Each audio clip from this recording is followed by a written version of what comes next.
இன்றைக்கு இந்த இயக்கத்தை எதிரிகள் துரோகிகளுடைய சூழ்ச்சிகளை முறியடித்து இன்றைக்கு மீட்டெடுத்து 2 கோடி தொண்டர்களால் ஜனநாயக முறைப்படி தேர்வு செய்யப்பட்டிருக்கின்ற நம்முடைய ஆளத் தெரிந்த ஆளுமை மிக்க என்றைக்கும் நம்முடைய முதலமைச்சர்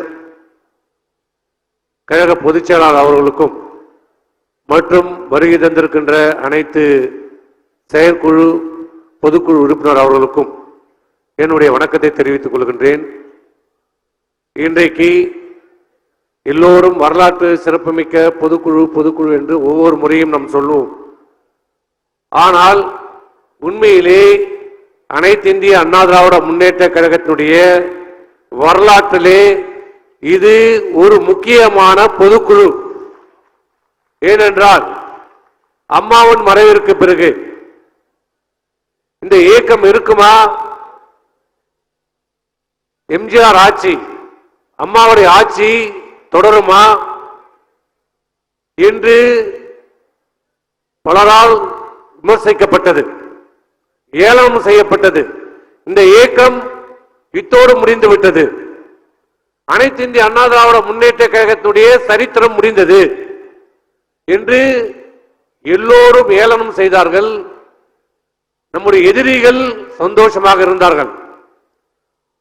ஆனால் இதையெல்லாம் முறியடித்து எதிரிகளையும் கூட இருந்தே இருக்கின்ற துரோகிகளையும்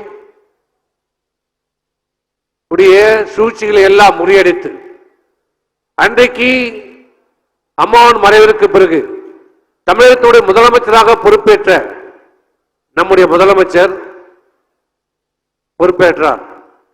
அப்போது சாதாரண மக்களில் இருந்து மேல்மட்டத்தில் இருக்கின்ற உச்ச பொறுப்பில் இருக்கின்ற உயர் அதிகாரிகள் வரை அனைத்து எதிர்கட்சிகள் உட்பட, ஏன் நம்முடன் கூட்டணியில் இருக்கின்ற தலைவர்கள் உட்பட இவரால் முடியுமா, இவரால் ஆட்சியை தொடர முடியுமா, நிர்வாகத்தை நடத்த முடியுமா என்று பல்வேறு கேள்விகளை முன்வைத்தார்கள். மக்கள் மத்தியிலே மிகப்பெரிய ஒரு சந்தேகத்தை வினாவை எழுப்பினார்கள். ஆனால் அதை எதற்கும் பதில் சொல்லாமல்,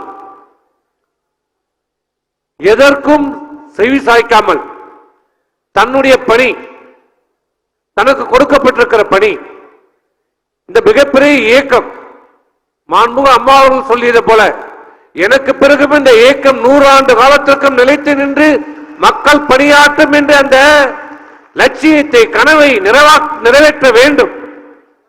எம்ஜிஆர் ஆட்சியை தொடர்ந்து நிலைநிறுத்த வேண்டும், அம்மாவுடைய எண்ணங்களையும் நிறைவேற்ற வேண்டும் என்ற ஒரே நோக்கத்தோடு இதற்கெல்லாம் பதிலளிக்காமல் தன்னுடைய செயல்பாட்டால், தன்னுடைய நிர்வாக திறமையால்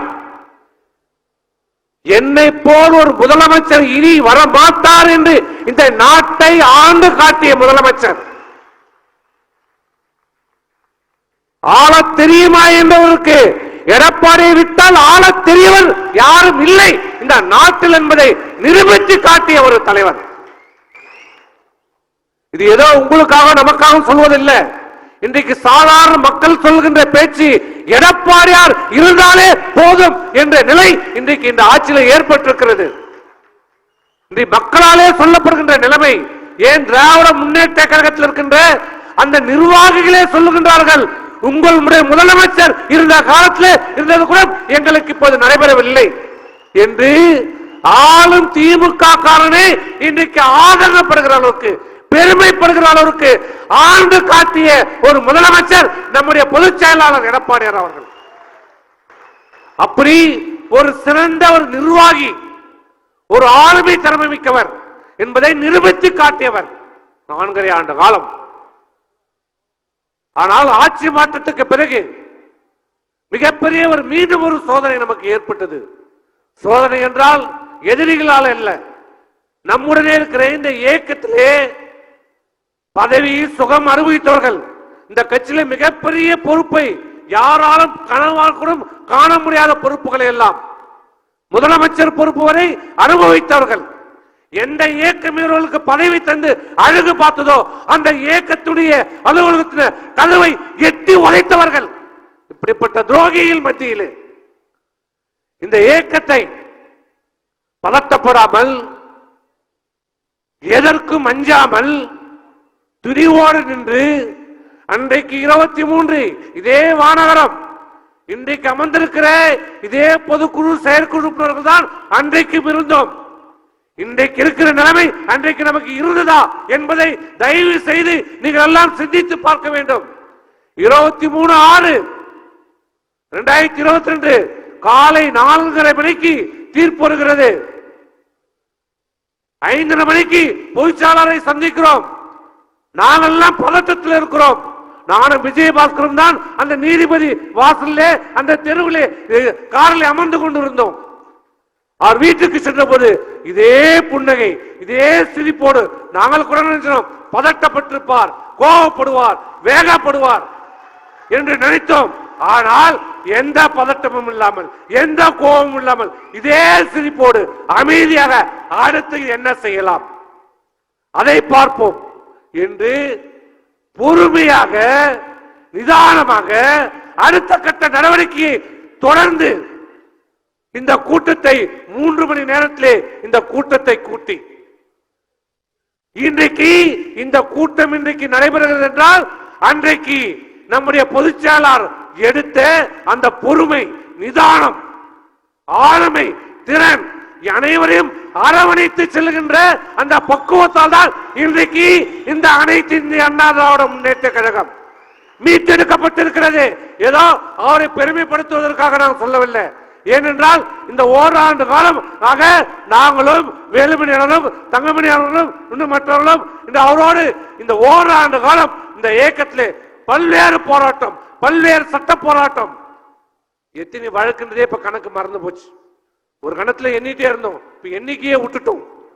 ஆனால் அத்தனை போராட்டங்களும் வெல்வதற்கு காரணம், மூல காரணம் அவருடைய பொன் சிரிப்பு, அமைதி, அனைவரையும் அரவணைத்து செல்கின்ற அந்த காரணம். முழுமையாக நம்பிக்கை வைத்தார் கழகத்தின் மீது, தொண்டர்கள் மீது, எங்கள் மீது முழுமையாக நம்பிக்கை வைத்த காரணத்தால் இன்றைக்கு அனைத்து இந்திய அண்ணா திராவிட முன்னேற்ற கழகம் மீட்கப்பட்டிருக்கிறது. இரட்டலை மீட்கப்பட்டிருக்கிறது. இந்த துரோகிகளும் அம்மாவும் சொல்லியது போல இந்த துரோகிகளா யார்? உதிர்ந்த ரோமங்கள், அது என்ன அவங்களுக்கு கௌரவம்? உடிந்த மயிறு. அந்த மயிறு எதுக்கு உதவும்? தோப்பாக்கு தான் உதவும். அந்த டோப்பால தான் போய் ஊட்டி இருக்குது. இப்ப அந்த மயிரெல்லாம் தலையே காணோம். இப்ப டோப்பா எங்க நிக்க போகுது? உதிர்ந்த ரோமங்கள் டோப்பால வைத்துக் கொண்டு பரமசிவன் கழுத்திலிருந்து சௌக்கியமான் என்று கேட்கிற போல இந்த இயக்கத்திலே பதவி சுகத்தை அனுபவித்து விட்டு எந்த இயக்கத்தை எதிர்த்து, எந்த திமுகவை எதிர்த்து கருணாநிதி ஒரு துரோகி, அழிக்கப்பட வேண்டிய சக்தி என்று புரட்சி தலைவர் சொன்னார்களோ அந்த திமுகவோடு கைகோர்த்து கொண்டு இன்றைக்கு இந்த அனைத்து அண்ணா திராவிட முன்னேற்றத்தை அழிக்க பார்க்கின்ற இப்படிப்பட்ட துரோகிகளையும் எதிரிகளையும் இன்றைக்கு வென்றெடுத்து இந்த இயக்கத்தை மீட்டெடுத்த பெருமை யாருக்கு என்றால் இது எல்லாம் எதனால், எப்படி, எதனால் சாதிக்க முடிந்தது? எப்படி சாதிக்க முடிந்தது? ஆளுங்கட்சி ஒரு பக்கம், மத்தியில் இருக்கின்ற ஒரு பக்கம், அனைத்து ஊடகங்களும் ஒரு பக்கம், நாம் தனிமைப்படுத்தப்பட்டோம். இத்தனைக்கும் நடுவிலே இந்த வெற்றிகளை சாதித்து இயக்கத்தை மீட்டெடுத்து இரட்டலை மீட்டெடுத்தால் அதற்கு காரணம் எந்த பிரதிபலனும் எதிர்பார்க்காமல் இந்த இயக்கத்துக்காக தன் உயிரை, ரத்தத்தை சிந்தித்துக் கொண்டிருக்கானே அந்த 2 கோடி தொண்டராக உங்களால் தான் காரணம். எதற்கும் ஆசைப்படாமல், எதற்கும் அச்சப்படாமல் இத்தனை ஆண்டு காலம் இந்த இயக்கத்திற்கு தூணாக நின்ற காரணத்தால் தான் இந்த 50 ஆண்டு காலத்திலே எத்தனை எதிரிகள் வந்தாலும், எத்தனை துரோகிகள் வந்தாலும் இந்த அனைத்து இந்திய அண்ணா திராவிட முன்னேற்ற கழகத்தை எவனாலும் ஆட்டவும் அசைக்கவும் முடியவில்லை. இது என்றைக்கும் அனைத்து இந்திய அண்ணா திராவிட முன்னேற்ற கழகத்தை இன்றைக்கு வந்தவர்கள் எல்லாம் அழித்து விடலாம் என்று நினைக்கிறார். இன்றைக்கு அனைத்து இந்திய அண்ணா திராவிட முன்னேற்ற கழகத்துடைய முன்னோடி நிர்வாகிகளை, அமைச்சர்கள், முன்னாள் அமைச்சர்களை நாங்கள் சிறைக்கு அனுப்புவோம், இந்த இயக்கம் அழிந்துவிடும் என்று சொன்னார். எண்ணம் போலதான் வாழ்க்கை. அவன் சொன்னான், இன்னைக்கு சிறைக்கு போற வாரம் அவனுக்கு திமுக ஒருத்தொருத்தரா போயிட்டு இருக்கிறான். கடைசியில தலையும் போகும். இந்த ஸ்டாலினும் சிறைக்கு செல்கின்ற நேரம் விரைவில் வரும். இவனும் உத்தமமான பேசிட்டு இருக்கிறான். ஊழலை பற்றி பேசுவதற்கு இந்த ஸ்டாலினுக்கோ திமுகவிற்கோ எந்த அருகதையும் கிடையாது. அவர் மீதும் வழக்கு. ஆகவே இந்த அனைத்து இந்திய அண்ணா திராவிட முன்னேற்ற கழகம் நம்முடைய இலக்கு, அம்மாவுடைய எச்சம், எண்ணம், ஆசை, இந்த இயக்கம் 100 ஆண்டு காலத்திற்கும் நிலைத்து நின்று மக்கள் பணியாற்ற வேண்டும்.